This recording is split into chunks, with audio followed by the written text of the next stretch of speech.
Good day mga ka-Dokyu. Kumusta na kayong lahat dyan? Nandito ako ngayon sa may Binondo. Kasalukuyan nakatayo sa may Jones Bridge. Ang makikita nyong tulay na yan, yung arko, ay yung bago nilang Intramuros Binondo Bridge. So, napakaganda ng arko. Ito naman yung kanilang mga pinibenta ngayon, mga Lucky Charms sa may Binondo, Kung Pin. Ngayon po ay bisperas ng Chinese New Year. Gongsi Pakay. Hello mga ka-subscriber dyan. Yung mga bagong hindi pa nakasubscribe sa aking channel, hit subscribe button para lagi kang updated sa aking mga content. Ayan po, may kita nyo ang mga na-costume, sari-saring mga costume. Pwede kayong magpa-picture sa kanila. Mga Buddhist warriors na costume na yan, nakikita nyo, napakaganda at napakakulay. Magbibigay lang po kayo ng kanilang konting token o donation, no? So ayan, makakuha na kayo, katabi nyo mga costume na yan.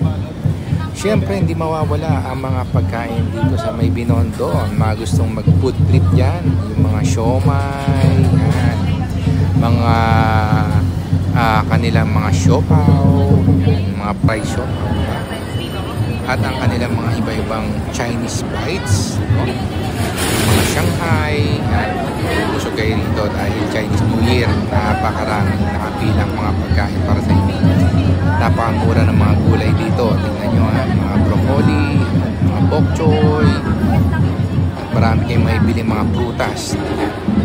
At ang mga tao rito ay nakapila sa iba-ibang mga restaurant.